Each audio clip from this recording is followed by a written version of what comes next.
If you know anything about me, you know that I love a good flashback franchise, and it is time for another one as we revisit the now failed Shanaplan. Brendan Shanahan no longer with the Toronto Maple Leafs, and that is serving as the inspiration for this, as we are going to try to right the wrongs and lead Toronto, well, to at least have a little bit more to show for Shanahan's efforts beyond just 2 second-round exits.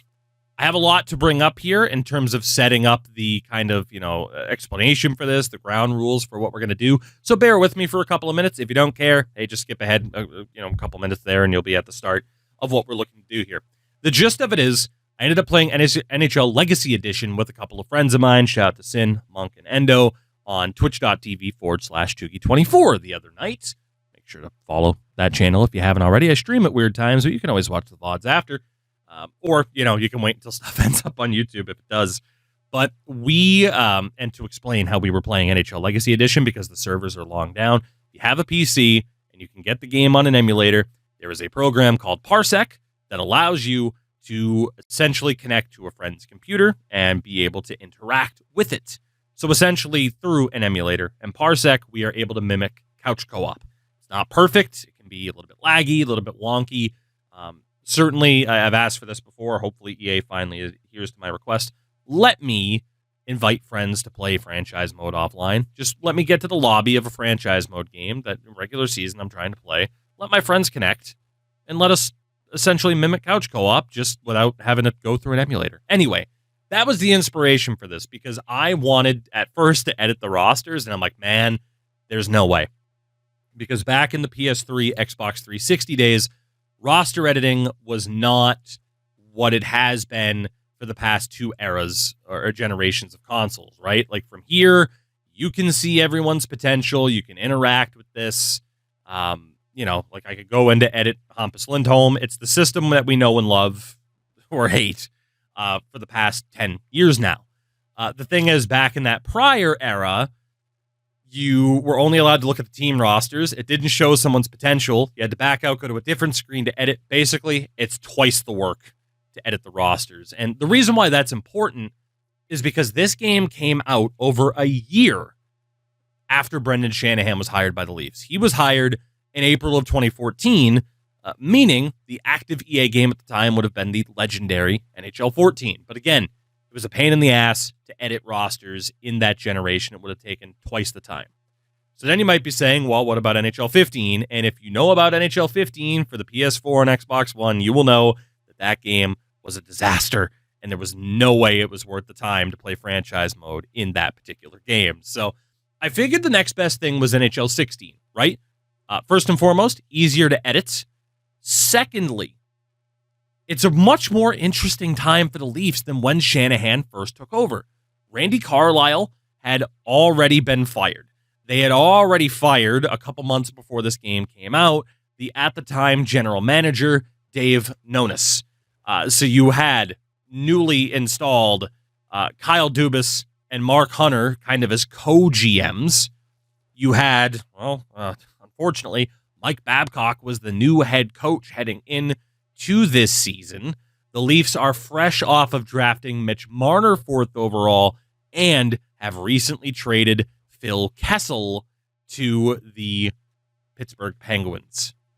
Oh, and then Lou Lamoriello was brought in as GM. You thought they were going to keep Kyle Dubas and Mark Hunter? No, here comes Lou. And this was the year that they looked to tank.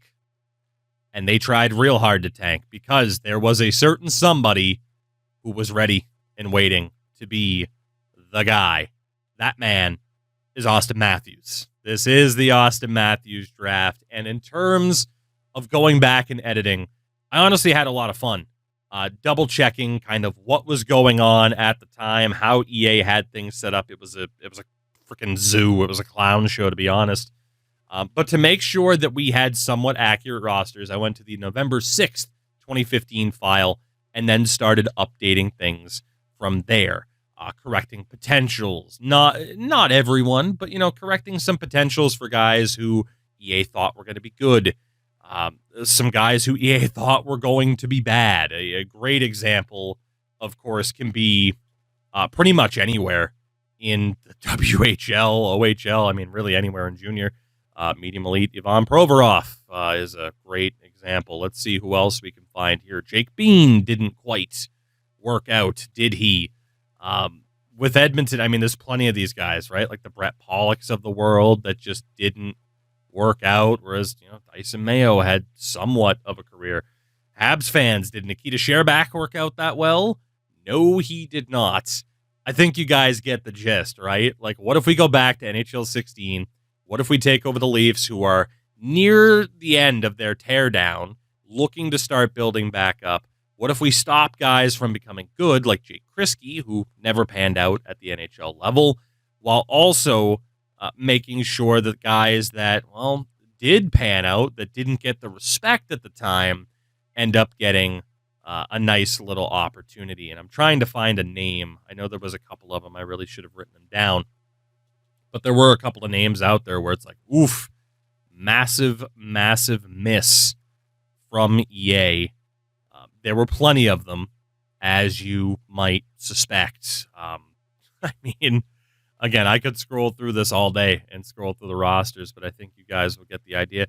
Shout out to Michael Bunting, for example, would never have a chance back in NHL 16 to have accurately ended up becoming what he did. And God, there's so many names now that I just can't think of. Like, oh shit, what team did I want to look at? But there's quite a few, I would say. Actually, here, hold on. There was one name I did finally think of. I just don't remember what team he played for. Give me 1 second. Who the hell did you play for in junior? We're going back to the WHL. We are going to the Moose Jaw Warriors, and we are saying hello to high top 9 Braden Point. Not quite, right? And the disrespect to someone like Noah Gregor, the disrespect to somebody like Tanner Jeannot. Plenty of options there. So we went back through, changed up a couple of positions and player types, but mostly potentials. And again, it's a hindsight series, right? That idea of, okay, now we know who panned out, who didn't from all these different leagues. I went through every single one of them, and we're going to see what happens. So like I said, it's not from the exact moment that Brendan Shanahan took over, but it is from that pivotal moment of Mitch Marner is already here, and they are now, full steam ahead. Let's tank. Let's get Austin Matthews. And, well, was that the right decision, the wrong decision? I mean, hey, that's up to you to decide. I mean, you could say the jury's still out at this point, right? But very interesting time in the NHL. Very interesting time for these games as well. Obviously we can take a look at the rosters. I'll show you guys what the regular season starting rosters look like. But case in point, they hadn't even changed the logo yet from this, whatever the hell this version of the Maple Leafs logo was, right? So like I said, I think it's a really interesting time to take over, even if we don't get to, say, make the Phil Kessel trade on our own, right? But like I said, this idea would have been twice the work to put this together had we done it on a 360 or PS3 version of NHL 15, for example. So waivers will be on. Trade difficulty's fine. We're going to turn injuries off. Most people like it when I have injuries off anyway. Everything there is looking all right. We'll turn off assistant coach edit lines. Player morale meetings will be off because they're just kind of meh, right? They are just kind of meh. But we'll get a look at the roster. Now, the one thing to note is this game was also very weird. There was no perfect way to set up potentials the way I wanted to. Either it would have taken twice the amount of time on the previous consoles, or in the case of this game, when you load up franchise mode, it can just randomly change potentials on you if it wants to. There will be a couple of instances as well on this team that I will talk about, but let's get a look at the team. In goal, Jonathan Bernier, James Reimer. In theory, a really good goalie tandem for the time. Like, James Reimer and I don't know necessarily if we'd get along too well. But in terms of a tandem, that's really, really good. In the system, you have Garrett Sparks, who, of course, didn't pan out. Then there's Anton Bibeau. He's someone else that I set to medium AHL starter. It changes him to a high backup. I'm pretty sure what the game did at the time was look at their age and overall. And if it's like, nope, that potential doesn't really line up with where they are right now, it would address the potential on its own. So I'm not saying Anton Bibo should have been high backup, but he will be in this instance and in this series. And you'll see other examples like that. Defensively, Dion Phaneuf, of course, still there, rocking a $7 million. I cannot believe to this day they were able to trade Dion Phaneuf, right? Phil Kessel might already be gone. It would have been interesting to try to trade Phil if we had been able to do it. You know, again, if NHL 15 on next gen wasn't a freaking disaster in a lot of ways, at least in terms of modes and menus. I've talked about the gameplay is not too bad. Dion Phaneuf is still here. That's going to be a tough deal to get rid of. Jake Gardner is here as well, 25 years old, 4x4 contract. We have a very young Morgan Riley. Did not set him to high elite, but for the sake of this franchise mode, I will take it. Again, he's another one. He was young. EA already gave him an 85. I didn't change any overalls, so it readjusts his potential from there. Honestly, that contract or that potential is going to be a detriment because that contract at the end of this year is going to suck. Roman Polak was still here. 1 year. He got traded to the Sharks at the end of this year, if I'm not mistaken, along with Reimer, I think. Stefan Robida was still a thing. Robida Island, the good days. Matt Hunwick, former Bruin, on this team for 2 years at 1.2. Frankie Corrado ended up with medium 6. I probably would have given him like medium 7, but medium 6 isn't totally unfair. And then Scott Harrington, who it has at low 6, which is fine, I would say. That's the roster that it starts with. In the system, Stuart Percy, low 4. Again, that's one of those adjusted ones. EA had him at a 79 overall. With respect to Stuart Percy, no. Just no. He did have a couple NHL games played, 14, 15, but just no. But we'll benefit from it. Petter Gramberg was still here. Ended up in Nashville after this, I'm pretty sure. The Love Doctor, Victor Love, is there. We also have Jesper Lindgren, who never really panned out, and he won't in this challenge now. It gives Marty Marincin high 4, which is crazy. I think that's what a lot of Leafs fans were hoping for. Andrew Campbell as a veteran presence. TJ Brennan. The funny thing is, and then here's Travis Dermott. The funny thing is, I just realized I loaded this up without switching the roster back, but that's good because it gives you an example of what this team looks like, right? Low 7th, Travis Dermott is just disrespectful. Nathan Horton isn't LTIR'd yet. And then in the system, you got William Nylander at a medium 9. So let's get the hell out of here and load up the proper thing. So you can, I think you can kind of see through there where it's just like, okay, yeah, no, a lot of things didn't age too well, did it? And again, that was the whole idea, right? Of let's try to update things, make sure that the players who didn't pan out don't pan out, so on and so forth. I'm not surprised I forgot to change the thing over, given that there was just a lot to explain to you guys, and hopefully I didn't mess anything up or overload you with information too much. Maybe it was just too much information, and people are just like, yep, screw this. In which case, I wouldn't even be able to blame them. I wouldn't. Not at all. So there we go. The good thing is franchise mode setup was very easy and simplistic at the time. The good thing is, of course, the roster not going to be that much different, but we will take a look again at some of, like I said, I didn't change too many of the overalls or anything. So in goal, Reimer and Bernier. Spark still a medium starter. Bibo now a medium backup. So again, it helps a little bit, but it's not the craziest. Look at that NHL defense. Gardner at a medium 4. It still puts Morgan Riley at a high elite, which is nuts. Corrado and Harrington both at medium 7th, which is pretty fair. Percy, medium 7th. There you go. So EA just outright gave him the low 4. I was able to get him to a medium 7th, which is pretty damn funny. It does make Jesper Lindgren a bit better. Marty Marincin, thankfully, will not be too crazy. So there we go. So, it works out a bit. TJ Brennan, who we changed to an offensive defenseman. The fact EA ever had him as a 2-way is a joke. Travis Dermott, I mean, I don't think I set him to a medium 4. I think I said a medium or high 6, but we'll take Travis Dermott at a medium 4. Andrew Nielsen, Cody Donaghy's here, which, So, again, not too much to work with there, really. And when taking a look at the defense, I mean, honestly, Corrado and Harrington, you pretty much just go straight down. Only person we might want to call up be like Stuart Percy, but he's a depth defenseman. He and Marincin can stay down there until we trade some people away. Right wing side. Look at this. We have Joffrey Lupul at age 31, 3 years, 5.25. We have Leo Komarov, old Uncle Leo, all-star Leo Komarov, 3 years, $3 million. We have Brad Boys. Bruins great. God, he was signing for nothing. And then P.A. Parento, Leafs legend of the time.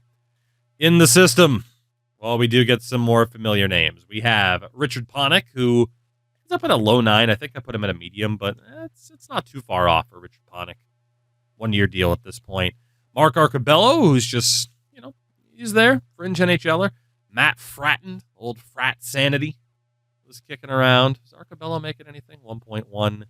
Josh Levo, medium bottom 6. He's, of course, really found his game over in the KHL. Connor Brown. I definitely didn't put him at a medium 6, but I will take a higher potential for Connor Brown. I think I put him at a high 9 as an in-between. I didn't do anything. I definitely didn't put Mitch Marner at franchise. That's really funny. Given the circumstances that he is the first member of the core that's going to leave, I put him at a medium elite. I thought high elite was debatable, and EA's autocorrect system says, nah, medium franchise for Mitch Marner. We'll take it. And then William Nylander, not a medium 9, but a medium elite. Thank God for that. Could have switched him over to left wing, but it's not a big deal.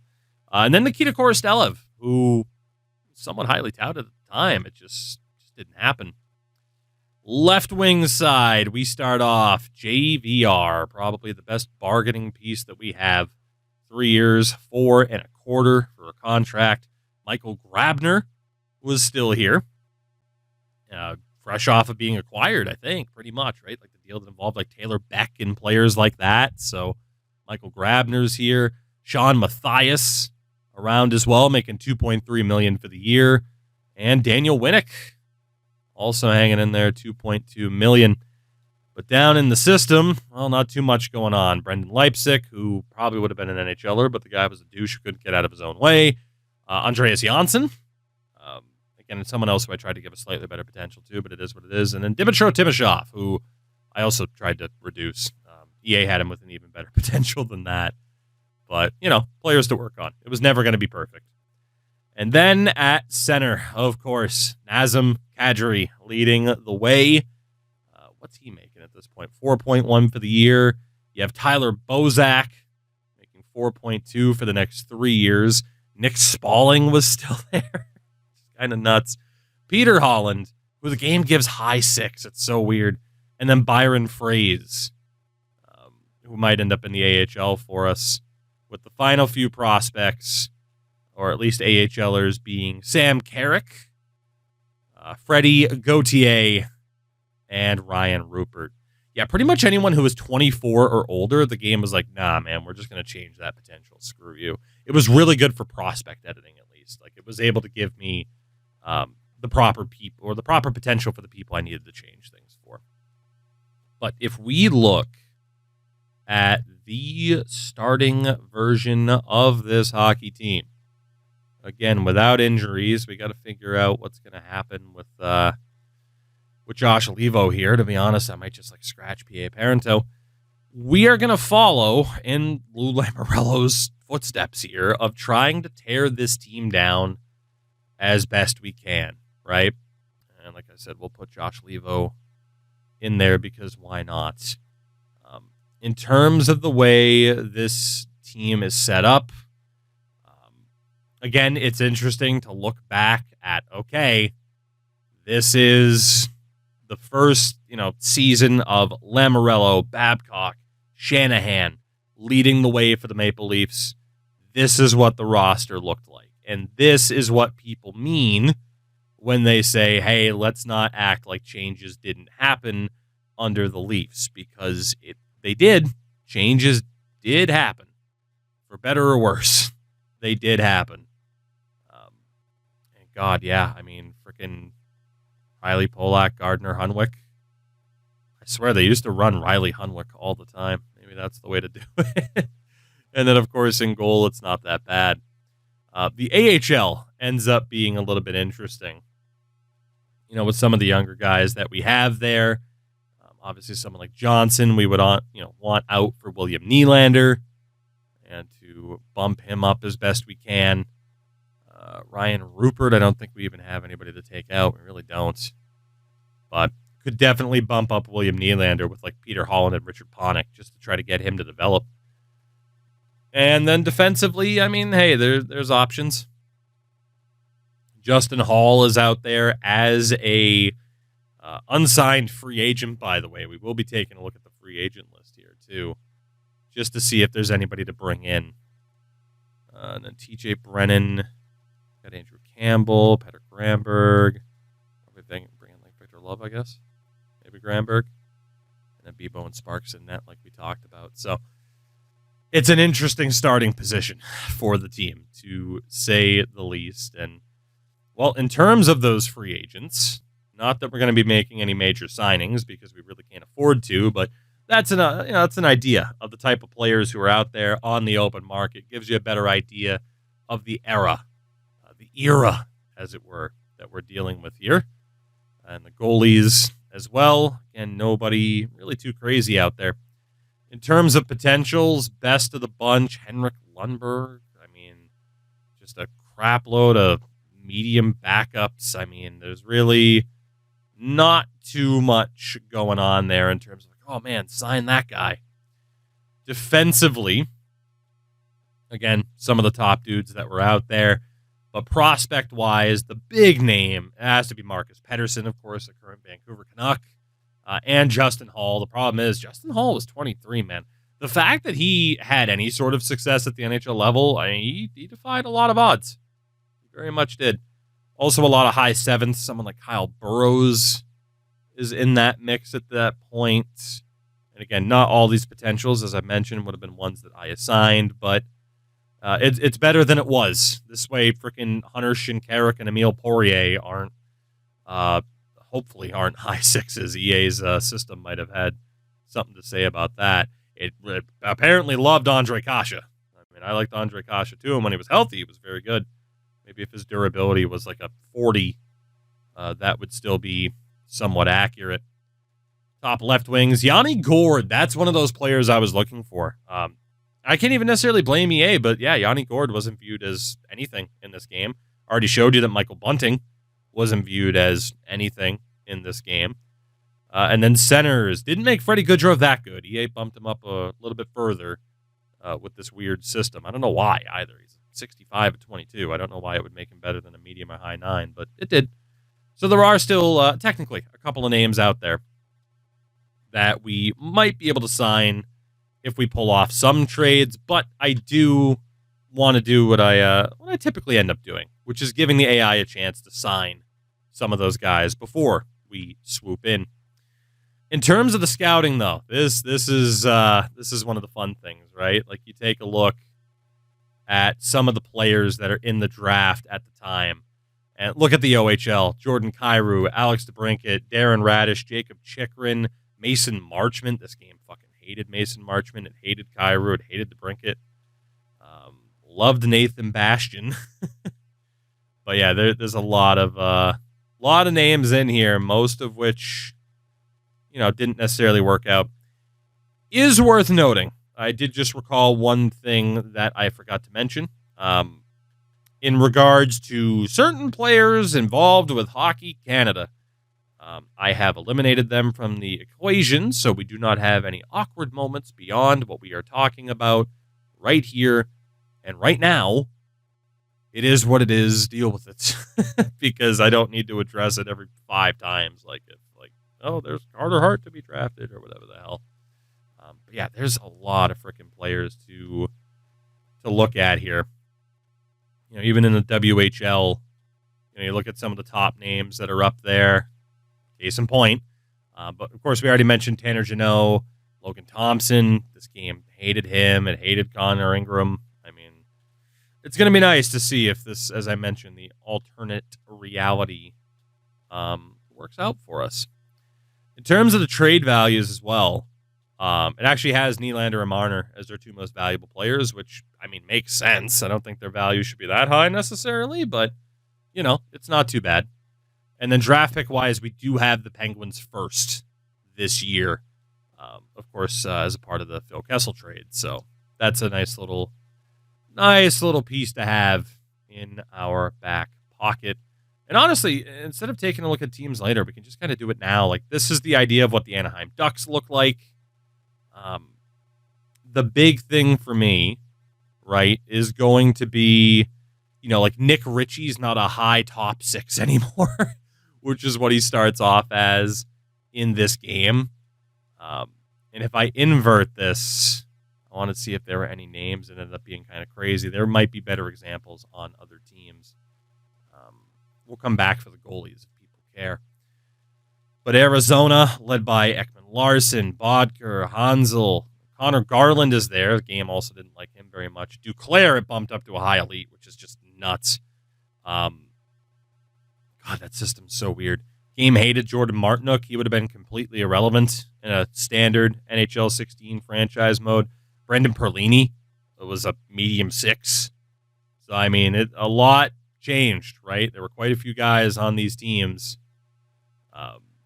that were viewed very, very highly and ended up not being so. David Pasternak was a medium top 6 playmaker. They were a little bit off with that one, even if some of these potentials end up being a little bit off in the aftermath, right? Which, again, I still think it'll make for an interesting experience. You got Reinhart and Eichel on the Sabres, which both have gone on to new teams and won Stanley Cups. Like, the plight of Sabres fans just never ends. It's relentless. It's ruthless. It's harsh, really. Great example here, like Roland McCown would have been rated very highly by EA. EA did not know who Sebastian Aho was. They didn't care. He was like medium bottom 6. So another one of the weird ones, really. Another one of those just ratings that just did not age well at all. And, again, like, it's bound to happen.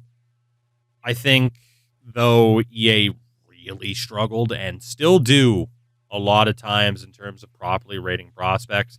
We've talked about that a lot over the years. Like, okay, Ryan Johansson was highly rated. Makes sense, right? He was good at the time, made an all-star game, stuff like that. But then I feel like maybe it's a little bit better now, but there was the era of just being like, you know what? No, we think this guy's going to be great. No major outlet has him set up to be good. We don't care. It's like Rasmus Anderson, 2nd round pick, irrelevant in NHL 16 franchise if you don't make a change.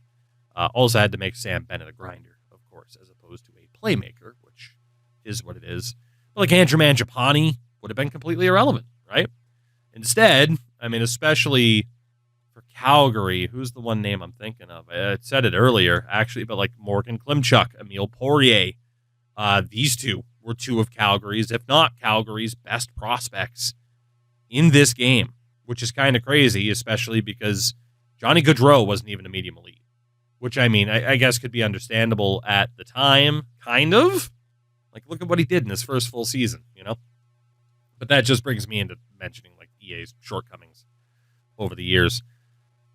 There are examples of guys that's like you couldn't have predicted they'd be that good. Gustav Forsling. It took him bouncing around to numerous different teams before he ended up being that good. Artemi Panarin was a medium 9. Which, I mean, yeah, he had just come over from the KHL, but still, like, there are ones that age well. There are ones that, age poorly. There are ones at the time that were poor judgments, certainly. I think Mikko Rantanen was a medium top 6 or something like that. Now, obviously, you look at him now. By the way, Colorado, it's a good thing they've won the Stanley Cup because you look at, like, okay, some of the names that were here, and damn. And that's with guys like Nick Mellock, Mikhail Grigorenko, not turning into what it was thought they could actually turn into, right? I think Dallas had a couple of examples as well, maybe not as prevalent, but of course this is after the Tyler Seguin trade to the Stars.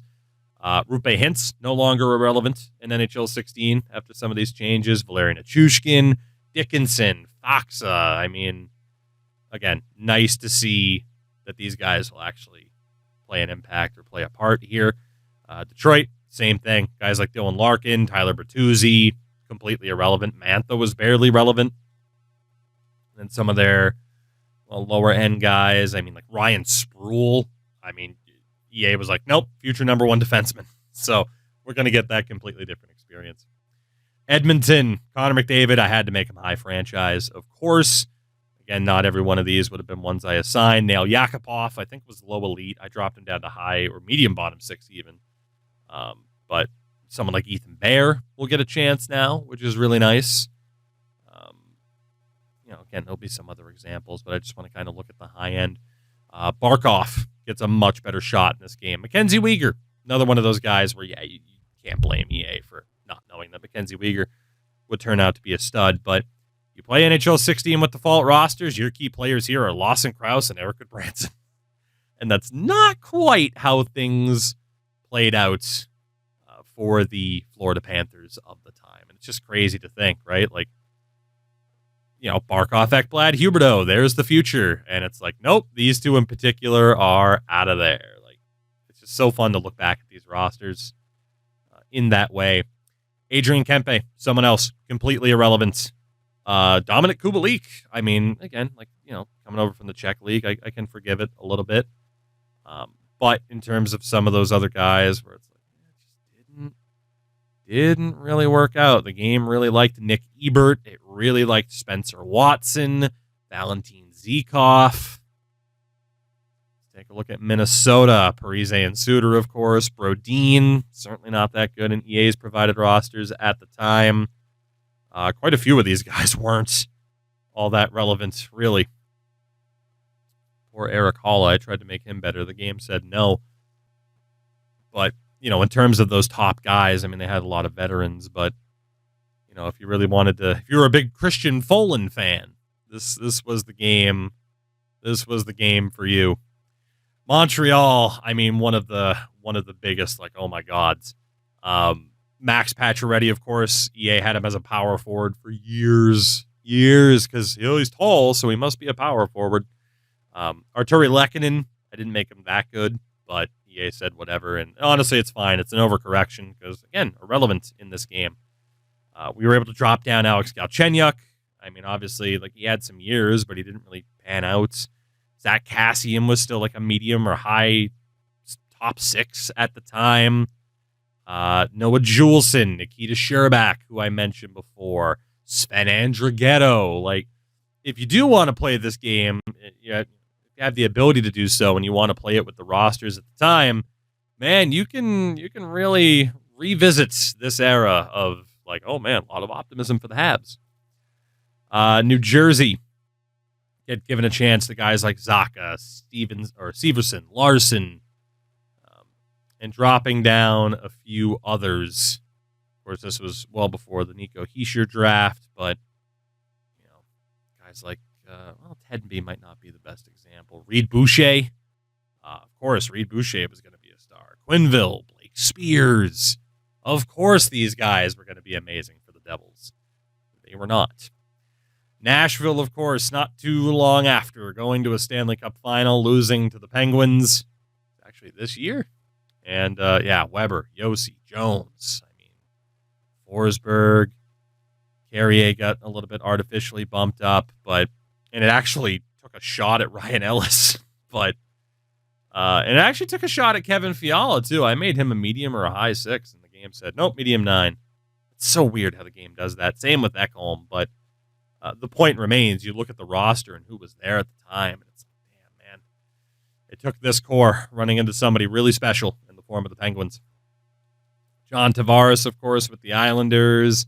Young Barzal, Beauvillier, Ryan Strome. Carter Verhaeghe, like medium AHL top 6 forward potential in this game, which, again, is also understandable, right? Like, he was a part of that trade, the Grabner trade.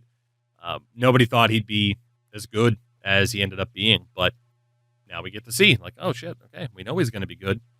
How does that change what the New York Islanders might do, as opposed to thinking that Michael Dow Cole was going to be amazing, as opposed to thinking that Josh Hosang, who starts off in this game as a medium top 6, rightfully so as a first-round pick, but obviously it just didn't click for the guy at the NHL level, right? New York Rangers, McDonough, Nash, much better chance now in this timeline for JT Miller and Chris Kreider compared to vanilla NHL 16.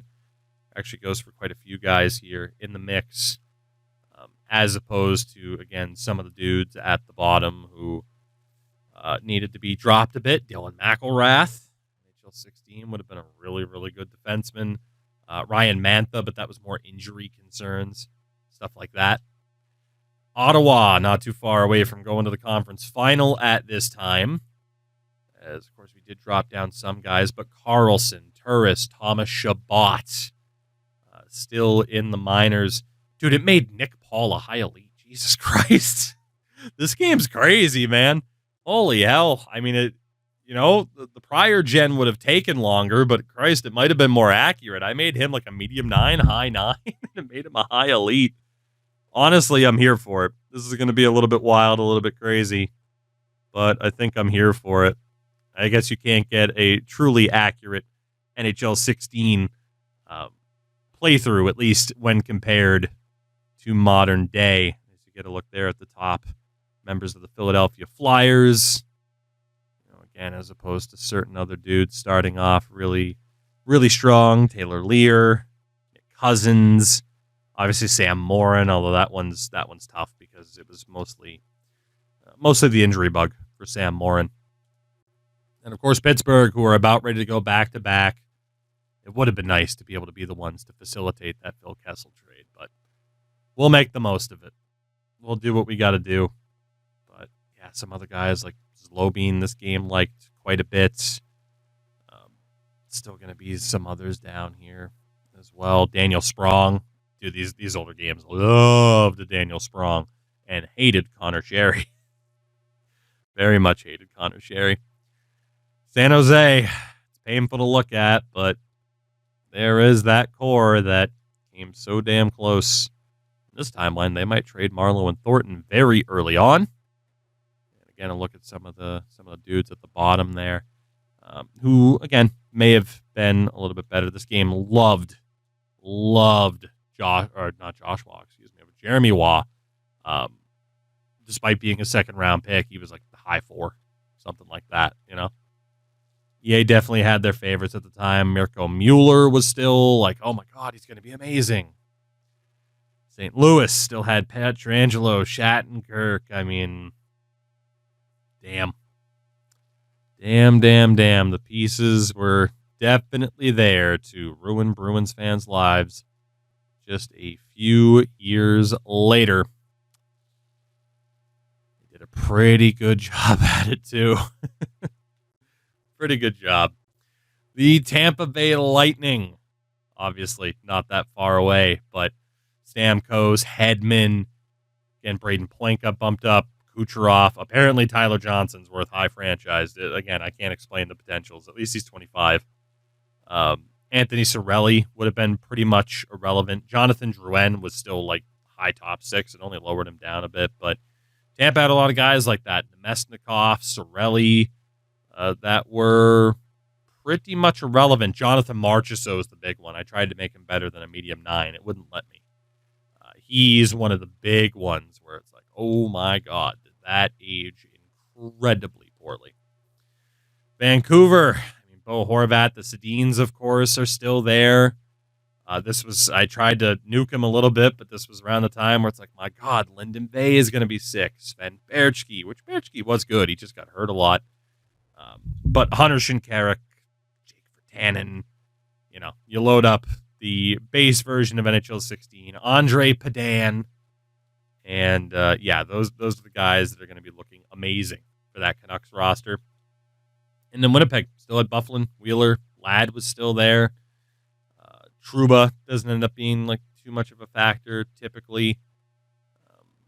Like I said, it's interesting to see kind of how things have played out. And honestly, I wanted to look at this because I'm like, okay, what kind of crazy nonsense has EA done in terms of changing up these rosters? And then, of course, the Caps, Ovechkin, Backstrom, not too far off at all from winning a cup. Chandler Stevenson, Jonas Siegenthaler, these guys, completely irrelevant. the base version of the game. Even I think Burakovsky wasn't all that good. Instead, like top prospects were like Madison Bowie, especially Madison Bowie. But yeah, and really quickly we can just kind of scroll through, look at the goalies as well. Obviously the Ducks, Freddie Anderson and John Gibson still. Coyotes, we were able to give a bump up to Aiden Hill, which is nice, while dropping someone like America Longhammer a bit further down. Bruins had Rask. PK. Malcolm Subban starts off as a medium elite in this game, for an example. That one didn't age too well. We were able to bump up Allmark quite a bit. This game really didn't like Linus Allmark all that much. Carolina still had Cam Ward. Had already traded for Eddie Lack. Didn't like Nedeljkovic. It loved Altshuler and Callum Booth. Columbus, obviously Bobrovsky, but Merzlikins, Forsberg, Oscar Dansk. I mean, it definitely made these two better than I planned. But again, that is what it is. Calgary, Mason McDonald, Schneider too, for that matter. Like those were two very, very highly touted goalie prospects at the time. Yet Chicago with Corey Crawford and his band of merry men, basically. Colorado in net had Varlamov. And again, guys like Ida Kallio, Spencer Martin, viewed very highly by this game. A lot of goalies for Dallas. And again, certain dudes that were dropped down. Jack Campbell ends up with medium starter. I think I put him at medium or high fringe. It's really weird to see what this game elected to do. But you know what? I put the work into it. We're going for it. We're doing it. Edmonton. Brossois, Ben Scrivezna. Florida still had Luongo. Sam Montembeault wasn't viewed very highly at this time, but we're able to bump him up a little bit. The game loved like Patrick Bartosak, guys like that. Minnesota with Dubnyk was able to give Darcy Kemper a bit of a chance. It actually dropped him a bit. He was an 82 at the point, though. Montreal with Price. And again, at this time, holy, like medium-high starter Zach Fucale, medium-high starter Michael McNiven. Like, dude, this game thought for sure that Montreal had the goalie pipeline of all goalie pipelines for the next decade. Didn't quite work out that way. At least until Jakob Dobesh showed up. Nashville, Pecorine obviously still in, well, if not peak form, very, very close to it. The Islanders, again, around this time, Linus Soderstrom, viewed very, very highly. Now the Islanders in this timeline, they don't have too much once Jaro Halak starts to decline. And same for the Rangers. Again, the game loved Halverson, Skapski. Not really going to happen. Ranta's still there. At least he's an 82 out of the gates. Of course, for Ottawa, this was peak Hamburglar time. And again, at the time, the game loved like Matt O'Connor, which rightfully so. Amazing college goalie. But Drieger and Hogberg there, tried to make them better. The game said, piss off. Stolar's, of course, out there for Philly. Wasn't meant to be that good, but that's okay. Leafs fans will say maybe. Tristan Jarry. Matt Murray, of course, for Pittsburgh. San Jose have Martin Jones, Stalock, Dell, and Grosnick. Yeah, it makes sense. Lucic isn't on the Bruins. That trade already happened. Binnington ends up being pretty irrelevant. Husso, Phoenix Copley, like a lot of these guys, like turned out to have pretty damn good careers compared to what the game thought. Vasi had a decent potential, but it wasn't amazing. The game really loved Kristers Gudlevskis at the time, but he was fresh off of keeping Latvia in there against Canada in the Olympics. Markstrom, the game disrespected him. I tried to make him better than that, but that is what it is. Winnipeg, Andre Pavelik, Connor Hellebuck, Eric Comrie. And then Washington, of course, had Braden Holtby and Philip Grubauer in the system. So kind of gives you a look at everything going on, the lay of the land, and what these teams look like. Again, it's a bit weird, right? Because of that automated system. So certain guys end up being even better than I wanted them to be, but that's okay, right? At least as compared to previously, they'll be relevant, maybe too relevant, unfortunately. But again, that is what it is. I do want to see if anybody signed any free agents. And yes, apparently we had duplicate Marcus Sorensens. That's weird, but Dakota Mermis went to the Jets. So a lot of those dudes weren't signed. And when we actually get this underway, what I'm going to be doing is tearing this sumbitch down. We're going to be looking at some of these prospects that are out there. Andre Kasha, Yanni Gord. I mean, these dudes that were left, we're definitely going to be looking to pick them up, but we are at 49 contracts. So we're going to be looking, I think, at the trade block. I don't know if I'm just going to open-ended, just be like, yep, screw it. Let me trade Dion Phaneuf to Ottawa right now. I don't even know if Ottawa has the cap space. They do. Maybe I do trade Dion Phaneuf to Ottawa. That was a pretty good move. But anyway, hope you guys are excited for this. Like I said, I am as well, even though it's far from perfect. But doing my best to kind of recreate things, given that we don't have like NHL eras like the NBA games have. But anyway, until next time, have a good one. Take it easy. And goodbye.